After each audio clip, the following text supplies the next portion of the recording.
Halo anak-anak, Assalamualaikum warahmatullahi wabarakatuh. Selamat pagi semuanya. Apa kabarnya hari ini? Nah, masih pada semangat gak nih belajarnya hari ini?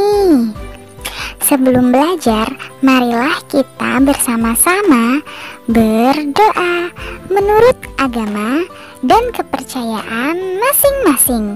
Berdoa dimulai.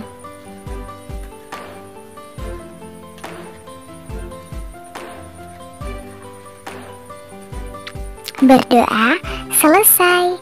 Hari ini kita akan belajar materi kelas 3 tema 5, subtema 3 pembelajaran 4 mengenai pengaruh perubahan cuaca terhadap kehidupan manusia.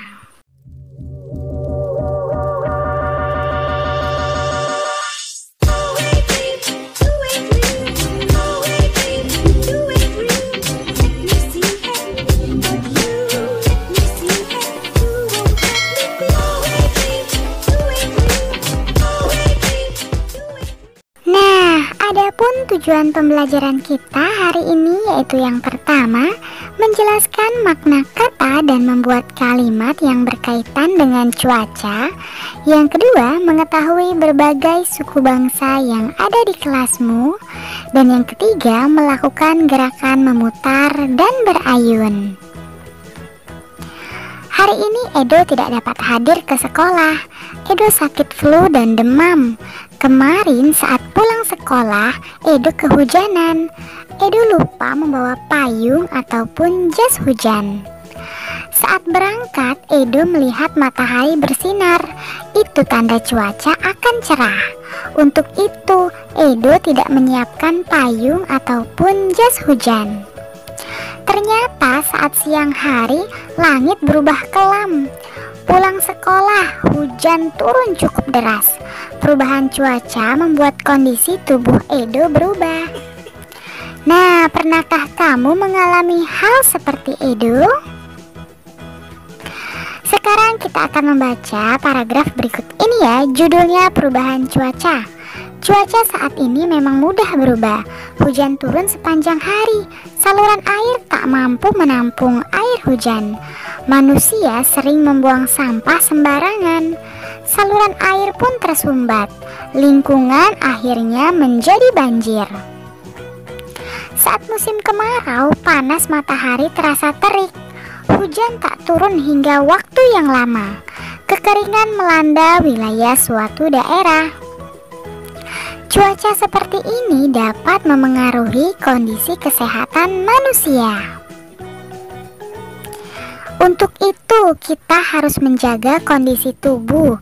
Caranya dengan makan makanan yang bergizi.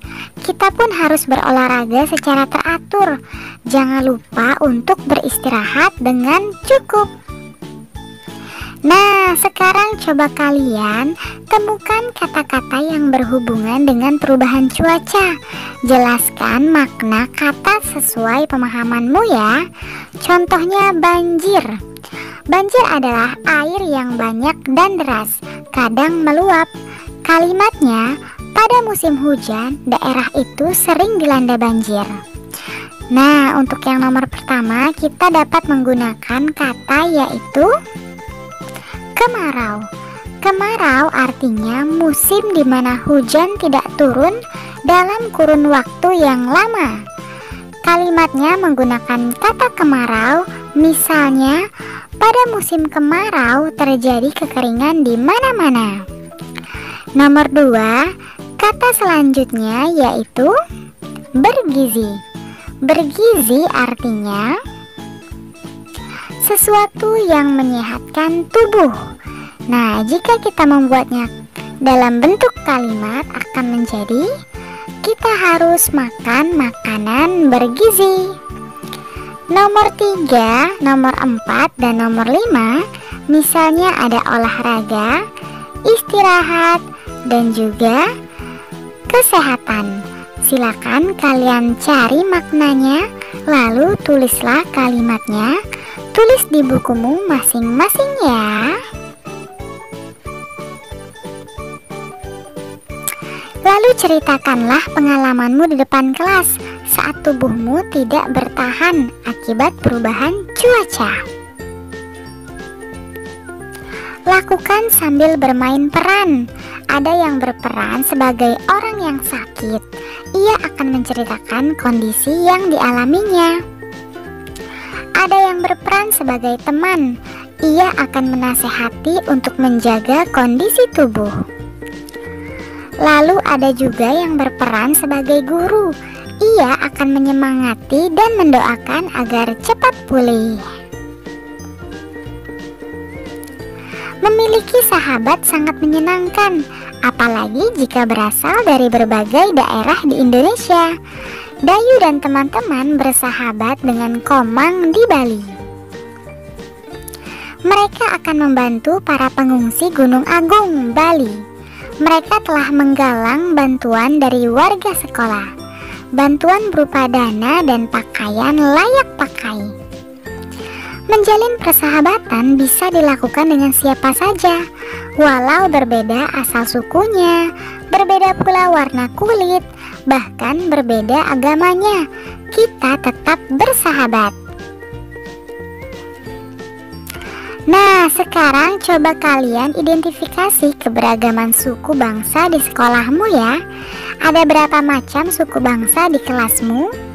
Berikut ini daftar beberapa suku bangsa di Indonesia. Nama sukunya misalnya ada Gayo, Minangkabau, Batak, Simeule, Palembang, Lampung. Nama daerahnya yaitu Sumatera. Lalu ada suku Betawi, Sunda, Jawa, Madura, dan Tengger. Nama daerahnya yaitu Jawa. Lalu selanjutnya ada suku Bali, nama daerahnya Bali. Ada suku Banjar, Berau, Dayak, Maayan, dan Kutai. Nama daerahnya Kalimantan. Lalu ada suku Buton, Minahasa, Bugis, dan Toraja. Nama asal daerahnya yaitu Sulawesi. Lalu ada suku Ambon dan Aru. Daerahnya yaitu Maluku. Ada suku Rote, Sasak, Bima, dan Flores. Nama sukunya Nusa Tenggara. Lalu ada suku Dani dan Asmat. Nama daerahnya Papua. Nah, sekarang coba carilah informasi tentang asal dan kebiasaan suku bangsa dari temanmu. Wawancarai 2 teman yang ada di kelasmu. Susun daftar pertanyaan terlebih dahulu. Daftar pertanyaan itu akan kamu gunakan saat berwawancara. Nah, susunlah daftar pertanyaan pada tempat yang telah disediakan ya. Misalnya menanyakan namanya, tempat lahirnya, asal daerah ayahnya, asal daerah ibunya, lalu kebiasaan masyarakat daerah asal dari ayahnya. Bisa juga menanyakan kebiasaan masyarakat daerah asal ibunya, lalu menanyakan masakan khas daerah ibunya, masakan khas daerah ayahnya, dan rumah adat sesuai daerah asal ayahnya. Atau boleh juga menggunakan pertanyaan yang lain ya. Lalu presentasikan hasil wawancara bersama temanmu di depan kelas. Cuaca cerah siang ini, Edo dan teman-teman bermain sambil melakukan gerakan berayun dan memutar. Mereka melakukannya pada dahan pohon yang ada di sekolah. Nah, gerakan ini dilakukan dengan cara berikut ya. Pertama, berdiri tegap. Rentangkan kedua tangan ke atas. Genggamlah dahan kayu pohon dengan kuat.